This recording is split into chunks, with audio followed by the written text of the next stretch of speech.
Assalamualaikum warahmatullahi wabarakatuh. Halo semuanya, kembali lagi di video pembelajaran Bahasa Indonesia bersama dengan Ibu Revi. Baik, pada video pembelajaran kali ini kita akan kembali membahas materi baru, yakni terkait bab puisi. Nah, materi apa saja yang akan kita bahas pada video kali ini? Yuk, kita simak video berikut.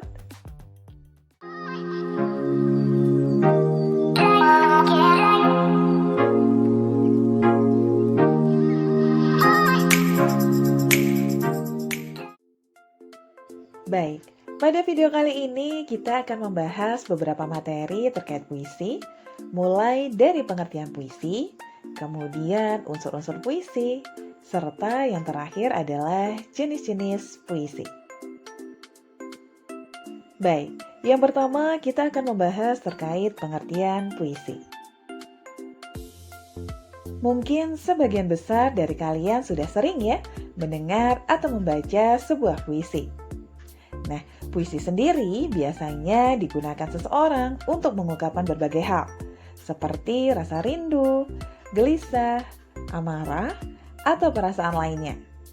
Sama seperti pengertian puisi yang bisa kalian lihat di sini, bahwa puisi merupakan suatu teks atau karangan yang digunakan untuk mengungkapkan pikiran dan perasaan dengan mengutamakan keindahan kata-kata.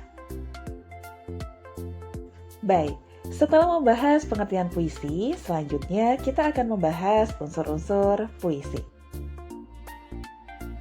Nah, seperti yang kalian lihat, unsur-unsur puisi terdiri dari 4 bagian. Unsur yang pertama ada majas dan irama. Unsur yang kedua ada penggunaan kata-kata konotasi. Unsur yang ketiga ada penggunaan kata-kata berlambang. Serta unsur yang terakhir ada pengimajinasian dalam puisi. Baik, agar lebih jelas, kita akan membahas satu persatu masing-masing dari unsur-unsur puisi tersebut. Untuk unsur puisi yang pertama adalah majas dan irama. Nah, berbeda dengan teks lainnya, teks puisi memang lebih mengutamakan adanya majas dan juga irama. Yang mana majas sendiri merupakan bahasa kias yang digunakan untuk menciptakan kesan tertentu bagi penyimak atau pembacanya. Nah, sebenarnya majas sendiri ada banyak sekali ya. Namun di sini Ibu hanya mengambil beberapa contoh saja. Coba kalian perhatikan contoh pertama. Di sini ada majas personifikasi. Majas ini merupakan majas yang digunakan untuk membandingkan benda-benda mati atau tidak bernyawa seolah-olah memiliki sifat seperti manusia. Nah, contohnya seperti berikut. Ada kalimat yang berbunyi, hembusan angin di tepi pantai membelai rambutku. Nah, kata hembusan angin di sini merupakan benda mati. Namun, kalau kalian perhatikan, dalam kalimat tersebut, kata hembusan angin ini digambarkan bisa membelai rambut. Padahal aktivitas membelai rambut hanya bisa dilakukan oleh manusia. Namun, dalam kalimat tersebut, kata hembusan angin dibanding-bandingkan seolah-olah memiliki sifat seperti manusia, yakni bisa membelai rambut. Nah, untuk contoh majas selanjutnya ada majas aliterasi.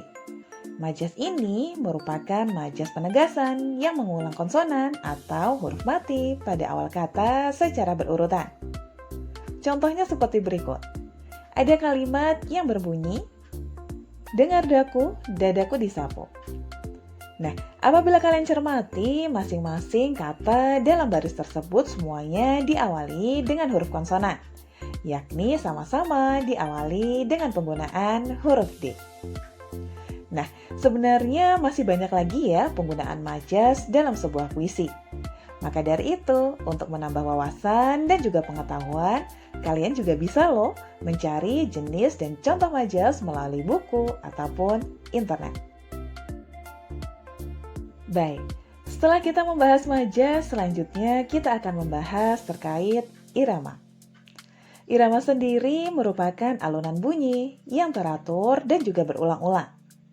Nah, penggunaan irama dalam sebuah puisi juga dimaksudkan sebagai perwujudan dari rasa kagum maupun simpati. Nah, apabila kalian perhatikan, di sini juga sudah ada salah satu contoh puisi yang memiliki alunan bunyi yang teratur. Hal ini nampak pada kata-kata pujian yang terlihat pada kalimat dari hujan bulan Juni yang bersikap tabah, bijak, dan juga arif. Baik, selanjutnya kita akan membahas unsur puisi yang kedua, yakni penggunaan kata-kata konotasi. Kata-kata konotasi sendiri merupakan kata yang bermakna tidak sebenarnya, di mana kata-kata tersebut telah mengalami penambahan, baik itu berdasarkan pengalaman, kesan maupun imajinasi, serta perasaan penyair. Nah, agar lebih jelas, coba kalian perhatikan contoh berikut. Di sini ada beberapa kata yang Ibu ambil dari puisi yang sebelumnya telah ditampilkan. Yang mana kata pertama ada kata hujan. Kata hujan pada dasarnya memiliki arti air yang turun dari langit. Namun dalam puisi yang berjudul Hujan Bulan Juni, kata hujan sendiri memiliki makna konotasi yakni perbuatan baik. Nah, sama halnya dengan kata jalan dan kata jejak-jejak kaki, yang juga memiliki makna konotasi yang bisa kalian lihat pada tabel berikut.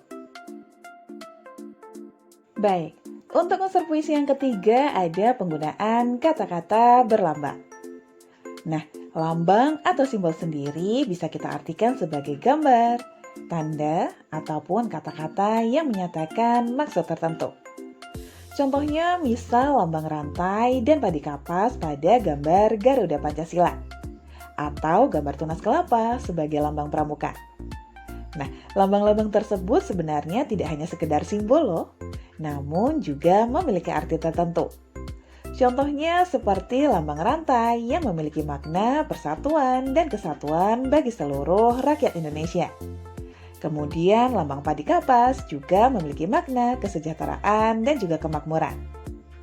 Nah, maka dari itu, untuk menyampaikan maksud tertentu, biasanya para penyair juga banyak loh yang menggunakan lambang pada puisi mereka dalam bentuk kata-kata.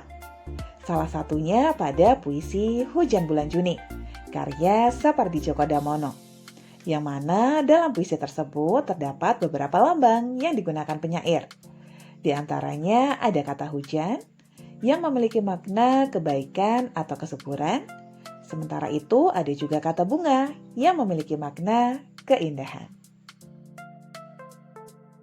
Baik, untuk unsur puisi yang terakhir ada pengimajinasian dalam puisi.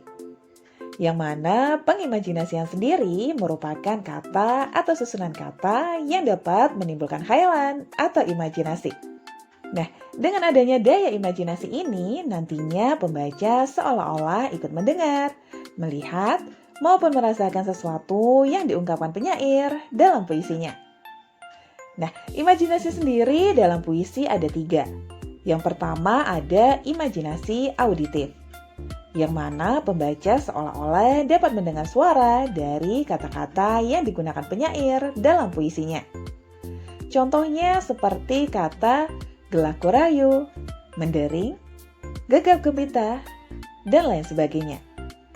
Kemudian ada juga imajinasi visual, yang mana pembaca seolah-olah dapat melihat benda dari kata-kata yang digunakan penyair dalam puisinya. Contohnya seperti kata senja samar, terang, biar berbinar, dan lain sebagainya. Sedangkan untuk imajinasi yang terakhir ada imajinasi taktil, yang mana pembaca bisa merasakan, meraba, atau menyentuh benda-benda hanya dari kata-kata yang digunakan penyair dalam puisinya. Contoh seperti kata sepoi, menyejuk badan, payah tarik, dan lain sebagainya. Baik, yang terakhir kita akan membahas terkait jenis-jenis puisi. Seperti yang sudah kalian ketahui, puisi ternyata jenisnya ada banyak sekali loh. Namun apabila dilihat dari cara penyair mengungkapkan isi atau gagasannya, puisi dibagi ke dalam 3 jenis.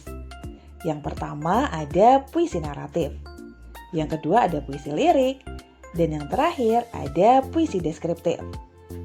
Nah, agar lebih jelas, coba kita bahas satu persatu dari masing-masing jenis puisi tersebut. Baik, Jenis puisi pertama yang akan kita bahas adalah puisi naratif. Puisi jenis ini biasa digunakan untuk mengungkapkan cerita atau penjelasan penyair. Nah, dalam puisi jenis ini ternyata masih dibagi lagi ke dalam beberapa jenis, yakni ada balada dan juga romansa. Yang mana balada sendiri merupakan puisi yang berisi cerita tentang orang-orang perkasa ataupun tokoh pujaan. Nah, contohnya seperti balada Orang-orang Tercinta atau Blues untuk Boni karya W.S. Rendra. Nah, selain balada ada juga romansa. Romansa di sini merupakan jenis puisi cerita yang menggunakan bahasa romantik, yang isinya bisa berupa kisah percintaan yang diselingi perkelahian dan juga pertualangan. Nah, romansa ini banyak ditulis oleh beberapa penyair. Salah satunya adalah Kiryo Mulyo yang menulis kisah pertualangan yang berjudul Romance Perjalanan. Nah, setelah yang pertama ada puisi naratif, yang kedua ini ada puisi lirik. Jenis puisi ini terbagi ke dalam beberapa macam. Yang pertama ada elegi. Elegi sendiri merupakan puisi yang mengungkapkan perasaan duka. Nah, salah satu penyair yang pernah membuat elegi adalah Asrul Sani, dengan judul karyanya yakni Elegi Jakarta, yang berisi ungkapan perasaan duka penyair di kota Jakarta. Nah, selain elegi ada juga serenada. Serenada ini merupakan sajak percintaan yang dapat dinyanyikan. Sesuai dengan namanya, kata serenada sendiri memiliki arti nyanyian, yakni nyanyian yang tepat dinyanyikan pada waktu senja. Nah, salah satu penyair yang banyak menciptakan serenada adalah W.S. Rendra. Beliau menciptakan serenada dalam 4 kumpulan saja, yang mana ada serenada hitam, serenada merah jambu, serenada biru, serenada ungu, dan lain sebagainya. Nah, warna-warna di belakang serenada tersebut ternyata juga melambangkan sifat nyanyian cinta tertentu loh. Misal serenada hitam yang melambangkan cinta yang pedih, atau serenada merah jambu yang melambangkan cinta yang bahagia dan lain sebagainya. Sedangkan untuk jenis puisi lirik yang terakhir ada ode. Ode merupakan puisi yang berisi pujaan terhadap seseorang, sesuatu hal, atau suatu keadaan. Nah, biasanya ode yang banyak ditulis penyair adalah pujaan terhadap tokoh-tokoh yang dikagumi. Nah, berikut juga ada beberapa contoh ode.